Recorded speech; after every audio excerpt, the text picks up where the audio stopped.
Buenas noches. Hola, buenas noches. A ver, tenemos aquí a Adriana y a Frida. Sí, ¿Escuchó?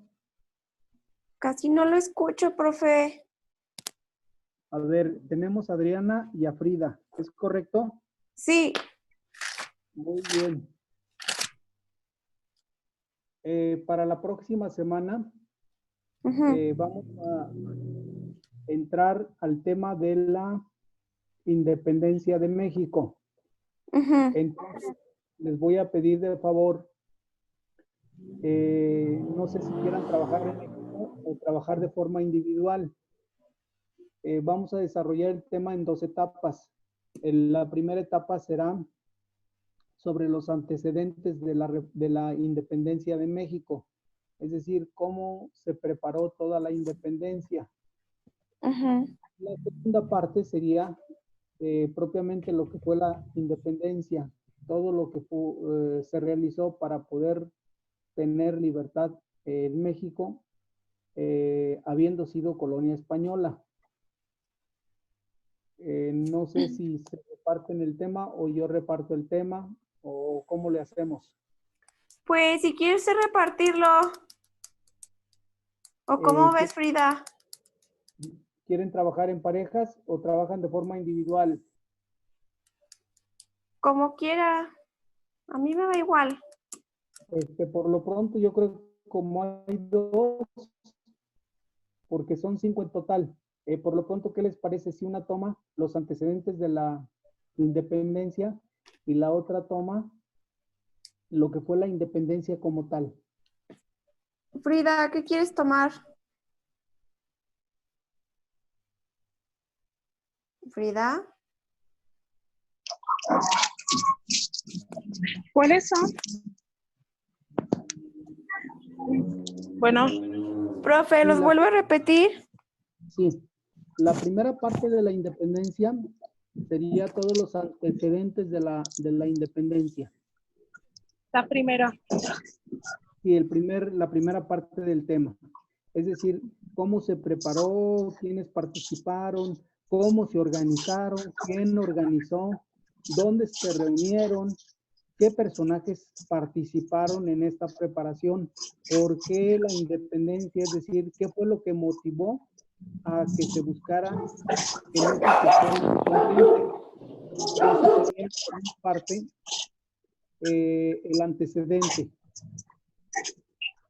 Y ya la realización es cuando se realizó, un poco, cuántas personas perdieron la vida, contra quién se enfrentaron, cómo lograron ganar la batalla, dónde se establecieron los insurgentes, cómo acabaron los insurgentes, los mataron, vivieron, es decir, todo esto lo que sería propiamente ya la realización y la consecuencia de la independencia. ¿Realmente cambió para México su forma de vida o siguió siendo una colonia? Entonces, por eso estaríamos hablando de dos partes del tema. No sé si me explico o vuelvo a repetir.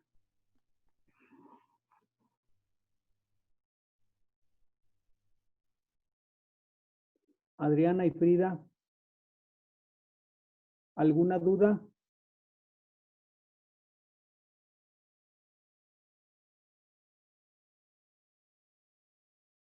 Bueno.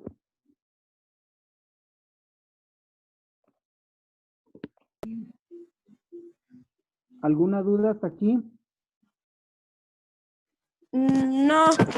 ¿Sí me escucha? Sí, le escucho. Ah, ya. Le digo que sí, entonces en la siguiente clase le vamos bueno, le vamos a enviar la foto y todo y vamos a tocar el tema de lo que investigamos. Sí, sería propiamente que una tome lo que es el antecedente, todos los antecedentes, todo lo que fue anterior a la independencia, y la otra tome a partir de la independencia del Día del Grito de Dolores hasta donde concluye propiamente. Ujú. Sí, está bien. ¿Sí? Sí, Entonces, ¿quién toma la primera parte? ¿Quién toma la segunda? yo tomo la segunda. Frida dijo que la primera, ¿verdad, Frida? Sí. Muy bien, entonces Frida toma todos los antecedentes de la independencia de México.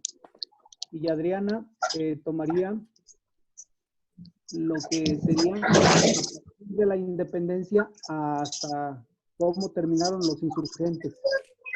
Insurgentes. Ajá. Sí, está bien. Hablando de Morelos, de José Ortiz, Hidalgo, es decir, cómo murieron, cómo terminaron. Sí, está bien. Bueno, entonces vamos a continuar con el tema. Bueno, antes de continuar, les voy a pedir de favor que reporten sus asistencias en la plataforma, porque asisten aquí a la sesión, pero algunos no están registrando sus asistencias en la plataforma y en realidad pues es como si no estuvieran asistiendo, porque yo no puedo ponerles asistencia ni puedo quitarles. Es decir, ustedes la registran y quien registra tiene asistencia, quien no la registra pues no la tiene. Entonces, por favor, registren su asistencia para que Sí, no está les bien. vayan a poner faltas, porque pudiera ser que por faltas se vayan a extraordinario. Entonces hay que cuidar eso. Lo Sí, mismo está las bien. tareas, si tienen algún problema, hablen conmigo para configurar yo también la situación y poderles integrar sus tareas a tiempo, por favor. Sí. Sí. Bueno, entonces vamos con materia del segundo parcial. Vamos a terminar entonces lo que fue la época de la colonia. Comenzamos con la fundación Virreinato. Por ahí no sé si pudieran apagar sus micrófonos porque se escuchan muchos ruidos. No sé de quién, de la casa de quién tenga muchos ruidos. A ver, yo ya voy a apagar el mío. Bueno, entonces comenzamos propiamente con lo que es la fundación del virreinato. El virreinato de la Nueva España se va a fundar años después de la caída de Tenochtitlan. Es decir, el virreinato no se fundó inmediatamente. Estamos hablando entre 14, más o menos 15, 20, hasta 20 años posiblemente después de la caída de Tenochtitlan se va a fundar la Nueva España. Se llama Nueva España porque, bueno, estamos bajo el yugo de los españoles. México pasa a formar parte de una colonia española, la cual está obligada a pagar tributo, lo que hoy en día llamaríamos impuesto, aunque el tributo, bueno, pues es otra cosa muy diferente. Pagar tributo a los conquistadores y vivir bajo las reglas de los conquistadores, las reglas de los pueblos americanos dejan de tener vigencia y son las leyes de los españoles las cuales se van a establecer para regular la vida de todos los ciudadanos. De esta manera, el virreinato fue edificado sobre las ruinas de la misma civilización de los aztecas. Es decir, lo que hoy en día conocemos como el Valle de México, ahí se estableció la primer colonia española, la cual va a ser regida a lo largo de toda la historia por 62 virreyes. El primer virrey que tenemos en México es Antonio de Mendoza. Este Antonio de Mendoza, pues se sabe que aparte de ser virrey, pues también era mercenario, es decir, atrapaba indígenas y los vendía. él va a asumir el cargo en 1535, más o menos, que es un periodo previo donde él seguramente había sido gobernador por el propio Cortés, es decir, Cortés fue quien le va a dar el nombramiento aquí en la Nueva España. Y ya anteriormente había sido proclamado capitán general de la Nueva España, entonces ya traía cargos públicos y esto, bueno, pues le va a dar más solidez a su gobierno. Por eso, Antonio de Mendoza, pues va a ser el primer virrey. Después de él, pues vendrán 61 o 60 virreyes más. ¿Cuáles son las características del virrey o cuál era el papel del virrey? Bueno, pues era fungir, en este caso sería como aplicar la ley, cobrar el impuesto y establecer el orden. Aplicar la ley, cobrar el impuesto y poner orden a la sociedad. Esta sería propiamente la tarea de un virrey como tal. Y en este caso, pues él queda como el primer virrey, Antonio de Mendoza. Ante esta realidad, el imperio mexica, pues ya se consideraba derrotado. Acuérdense que los españoles pues traían perros, traían caballos, aparte traían armas de pólvora y traían espadas. Los mexicas, por su parte, pues contaban con lo que podríamos llamar una cuerda con un pedazo de cuero llamada honda y lanzar piedras.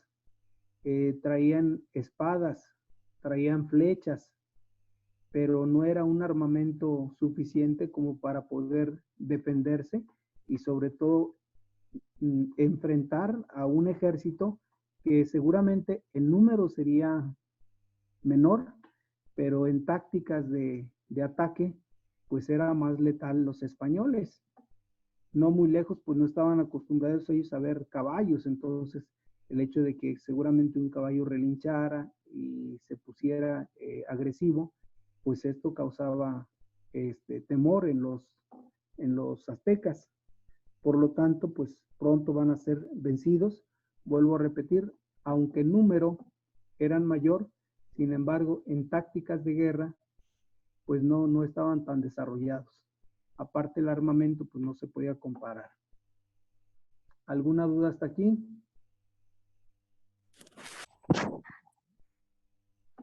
No, profe. El territorio propiamente contemplaba lo que hoy en día conocemos como Nuevo México, o lo que sería California, todo California, Nevada, Colorado, Utah, Arizona y Texas, incluso la parte de Oregon y Florida.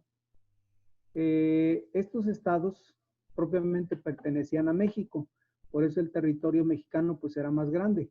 Sin embargo, la colonia se estableció propiamente en el Valle de México y poblaciones aledañas, pero desconocía propiamente lo que al inicio desconocía todos estos territorios.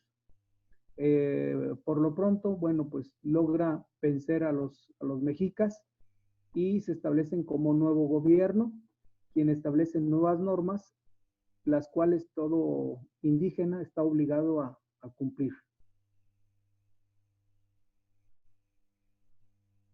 Ahora, este territorio que dominan los españoles no se va a quedar concentrado solamente en lo que sería el Valle de México. Por el contrario, va a tener dominio también sobre las islas de Cuba, República Dominicana, Puerto Rico, Trinidad y Tobago, Guadalupe, incluso Filipinas, las Carolinas, las Marinas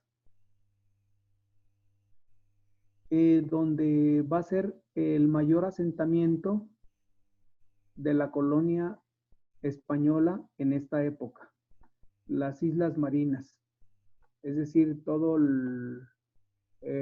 diríamos lo que serían las Antillas. Va a ser territorio español y todo va a estar controlado por el virrey. Estos pueblos estaban organizados de manera política de acuerdo al territorio.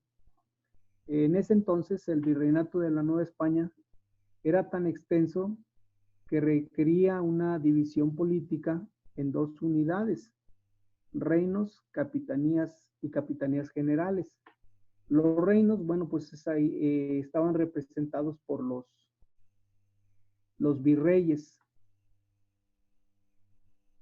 y los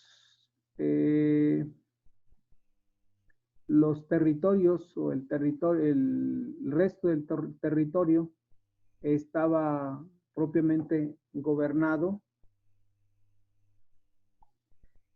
por los capitanes, por eso se les llamaban capitanías. Dentro de los reinos de la Nueva España encontramos la Nueva Galicia, que hoy en día pues es lo que conocemos comúnmente como Guatemala, la Nueva Vizcaya, Nuevo Reino de León, Nuevo México, Nueva Extremadura y Nuevo Santander.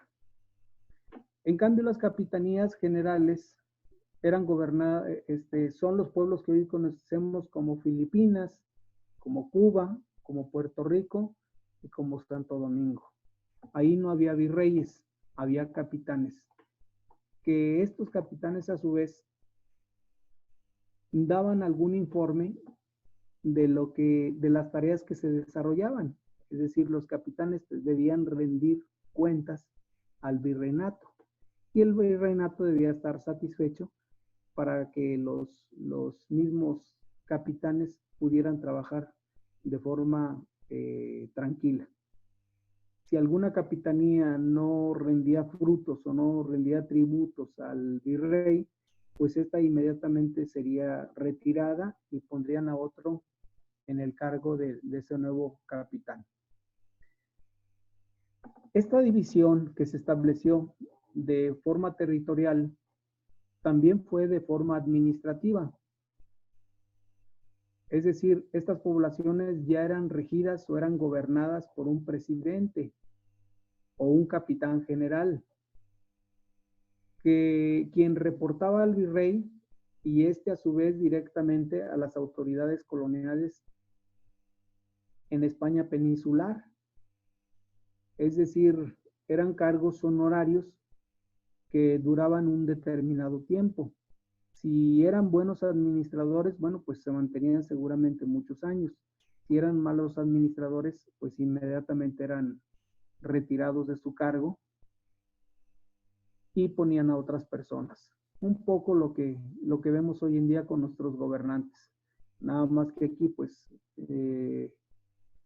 no somos nosotros los del pueblo los que elegimos a los gobernantes. Entre los mismos gobernantes tienen sus propuestas y entre los mismos gobernantes, pues eligen al más idóneo que según ellos consideran.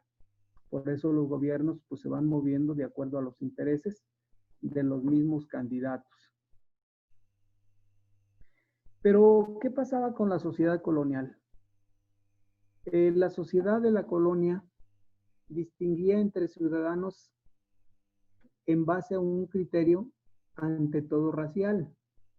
Es decir, la distinción de la población mexicana era por cuestión de raza. La población indígena, de por sí diezmada tras la conquista y el esparcimiento de nuevas enfermedades para las cuales los locales carecían de defensas, como por ejemplo la tuberculosis, la viruela, que fueron dos enfermedades que trajeron los españoles. Esto traía con mayor razón cierta jerarquía bajo la nueva pirámide social donde ponía como rango inferior de toda la sociedad a los negros esclavos, que eran personas que traían desde África para hacer trabajos, diríamos, trabajos rudos en los nuevos territorios de la corona. Los indígenas, bueno, por su parte, pues eran utilizados para otros trabajos, pero no trabajos tan rudos como el caso de los esclavos. Todavía a nuestros días podemos ver que hay zonas donde la esclavitud pareciera que se extendió más, comenzando por México. Tenemos una zona de Michoacán, donde pues la gente tiene estas características de color, más como tipo esclavo. Es en Tierra Caliente, donde esta comunidad se ha desarrollado y se sigue manteniendo. En América, bueno, pues las zonas propiamente vienen siendo lo que actualmente es Brasil, parte de Colombia, Haití, República Dominicana, es decir, la mayor parte de personas son personas de color, entonces seguramente ahí predominaron las colonias de gente que venía de África para desempeñarse como esclavo. Acuérdense que el caso de África ya había sido conquistado por gran parte de los pueblos de Europa. Estamos hablando de Francia, Inglaterra, España. Ya tenían colonias en África.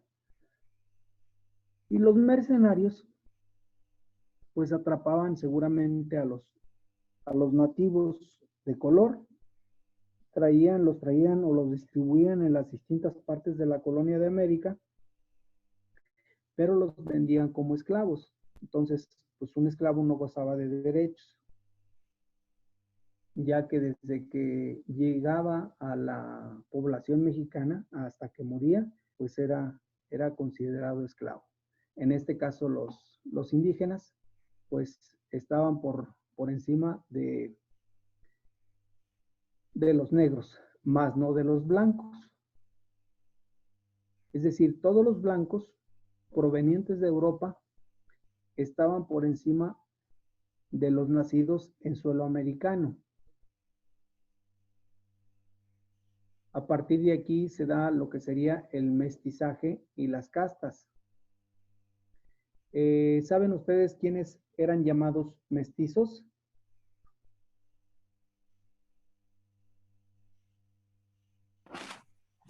No. ¿Ninguna de las dos? No, No.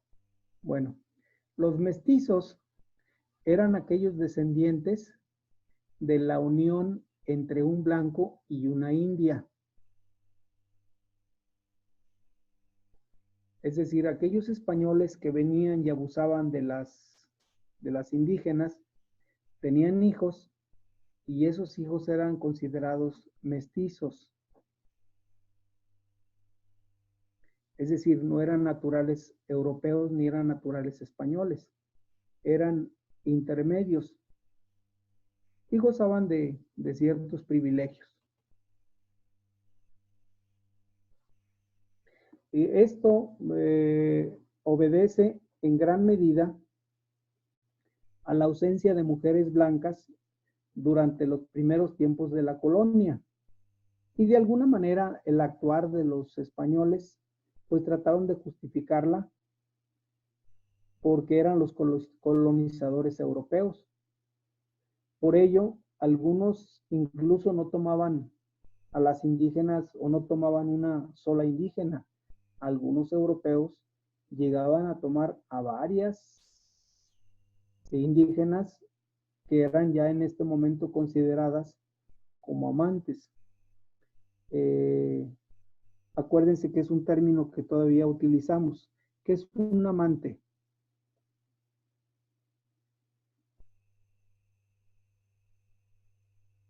¿A quién se le considera amante?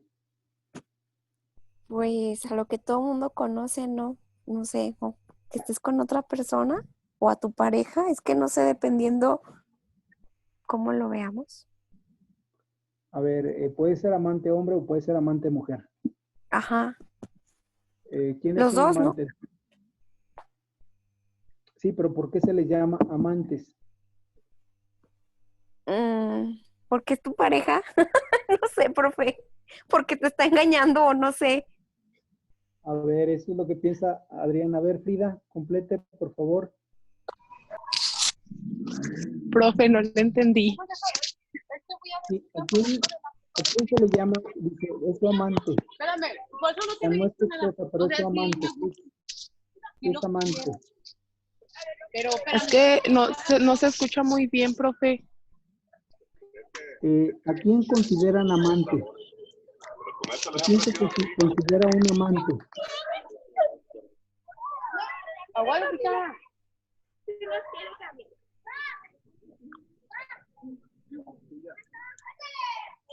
A ver, repito, ¿a quién se le considera amante? Pues, pues pudiera ser a nuestras mismas parejas, ¿no, profe? Ya ves que dicen, tú eres mi pareja, puedes ser mi amante, mi amiga. No sé, pues es que, no sé, profe. Ay, como que se le escucha mucho ruido a Frida. Y ella también les da.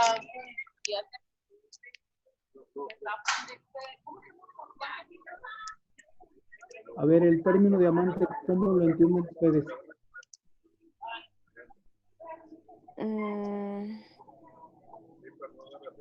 Ay, no, pues no sé. ¿A poco sus novios son sus amantes? Es como... Ay, no sé, profe. Yo tengo muchos términos, pero no sé realmente cuál sea el correcto. A ver, alguno y ahorita lo clarificamos. A ver, de los términos que tiene, ¿cuál es, por ejemplo? Es como una atracción hacia una persona, ¿no? No sé. Que, no sé, eso es lo que yo pienso, no sé. A ver, Frida. Pues,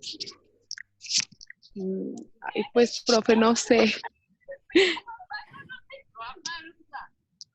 A ver, según la costumbre mexicana, amante es toda aquella pareja que mantiene una relación donde una de las partes tiene un compromiso. O ella es casada o él es casado. Y anda con una persona que no es su esposa. A diferencia donde los dos son solteros, pues ahí no hay amaciato, ¿ve? Ahí no son amantes, ahí son novios. Ujú. Se les llama amantes a aquellas personas que andan con una persona casada, sea hombre o sea mujer. Una de las partes puede ser soltera o bien ambas son casadas, pero tienen una relación fuera de su matrimonio. Ujú.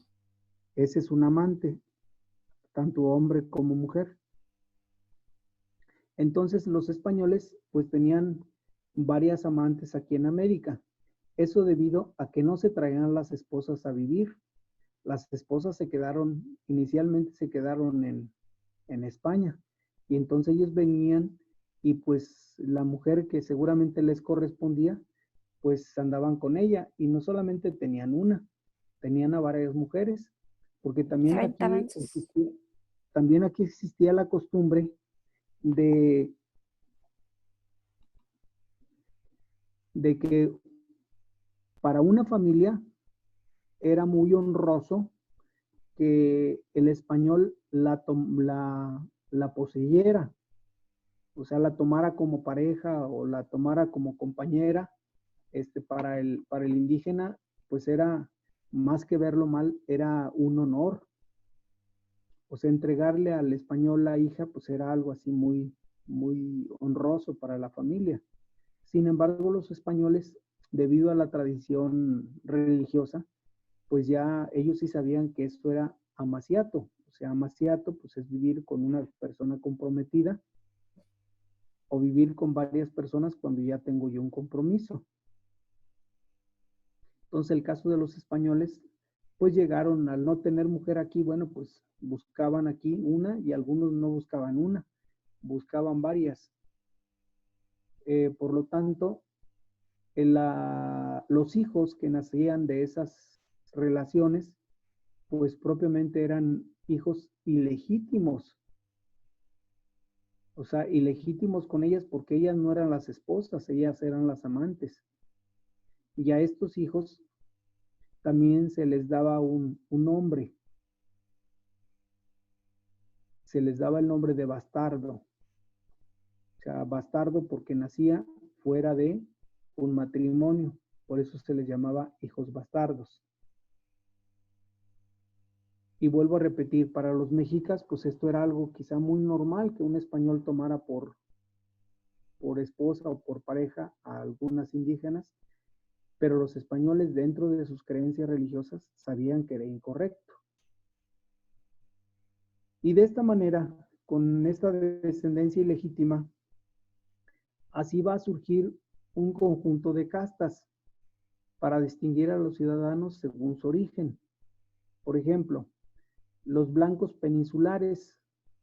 Los blancos peninsulares eran aquellas personas blancas nacidas en Europa, que eran dueños de las tierras que ocupaban.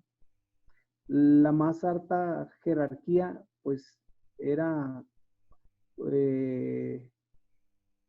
formar parte de un grupo político, jerárquico. Y solamente estos blancos peninsulares podían ser nombrados para cargos públicos, es decir, podían ser gobernantes.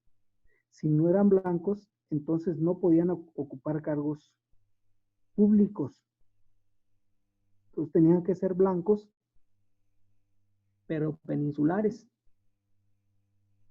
para tener un nombramiento y un cargo público. Pero también, por otro lado, dentro de estas castas,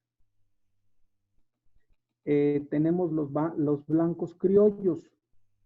Los blancos criollos eran los nacidos en América.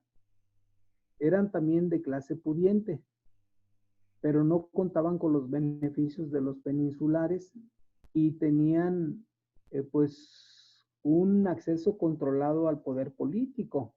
Es decir, si tenían un buen padrino, bueno, pues podían aspirar a un cargo público. Pero si no tenían un buen padrino, pues tenían cargos importantes, pero no políticos. Estos son los segundos. Los terceros son los mestizos. Los mestizos, como les dije, son descendientes de la unión de un blanco con una india, de las clases no blancas. Es decir, estos españoles que se metían con las indígenas no eran hombres blancos. Eran hombres que venían de Europa, pero no eran blancos. Sin embargo, los hijos de estos descendientes, por el hecho de ser españoles, pues gozaban de ciertos privilegios. Luego tenemos a los indígenas, que serían los cuartos, los indígenas. Los indígenas son habitantes de los pueblos precolombinos y toda su descendencia, que no eran esclavos como los negros, pero sí estaban limitados en labores de servicio. Es decir, no podían ocupar cargos públicos porque eran indígenas. Se dedicaban a la servidumbre, se dedicaban a la labor del campo, pero no podían ocupar cargos públicos porque eran indígenas, es decir, no había ninguna relación cercana que les permitiera tener un rango. Y por último, tenemos a los negros, que son aquellas personas esclavas africanas quienes ocupaban el escalón más inferior de toda la pirámide. Ya dije, primero teníamos en la parte alta o la jerarquía más alta eran los blancos peninsulares. Luego, en esta jerarquía le seguían los blancos criollos. Después los mestizos. Después de los mestizos, los indígenas. Y en la base de la pirámide, los más bajos de la pirámide, van a ser los negros. ¿Alguna duda hasta aquí? No, maestro. ¿Están tomando nota? Sí, profe. ¿Qué pasa con la economía? Con esto termino, porque nos quedan unos minutitos. ¿Qué pasa con la economía? Bueno, la economía colonial en México era de tipo extractivista.